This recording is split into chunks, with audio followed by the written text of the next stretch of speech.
Two recent homicide investigations are heating up. Today, Lexington Police announced they have warrants on two men considered to be armed and dangerous, both wanted in connection to different murders that happened this month. Grayson Passmore is looking into the investigations and has details on the suspects' criminal histories.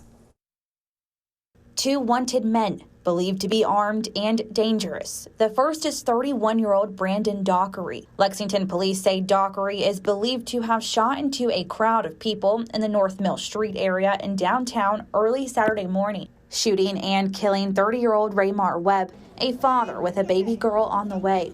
Dockery now has warrants out for murder and possession of a handgun by a convicted felon.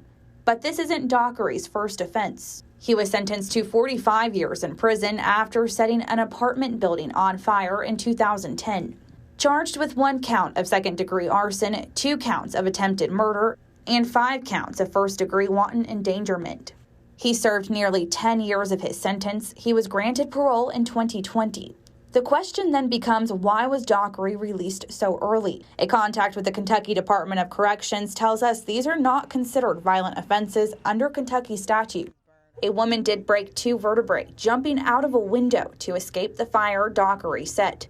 Webb's killing marked the 20th homicide in Lexington this year, and the death of 38-year-old Jocko Green on June 17th was the 19th. Now police are searching for 26-year-old Denzel Cruz, also considered armed and dangerous after that shooting on Winnie Street.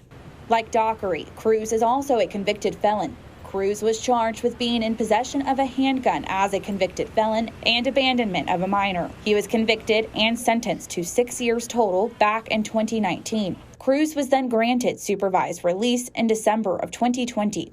Chief Weathers says in cases like this, police need people to come forward with information to help officers make an arrest. A lot of times we go to a scene, there's a large crowd of people. People say we didn't say anything. If you want this to stop, people have to know that they're going to be held accountable for it. So people have to come forward and say something. You can anonymously report any knowledge about the 2 men currently on the loose. In Lexington, Grayson Passmore for the Fox 56 10 o'clock news. Police did make 1 arrest in the murder of 43-year-old Ali Robinson. Lexington police tell us they arrested and charged 30-year-old Command Taylor. They say Taylor shot and killed Robinson outside of a nightclub on Winchester Road June 9th. Chief Weathers reiterating you can anonymously report any knowledge about the 2 men currently on the loose. You can do that by calling Crime Stoppers at 859-253-2020 or log on to p3tips.com.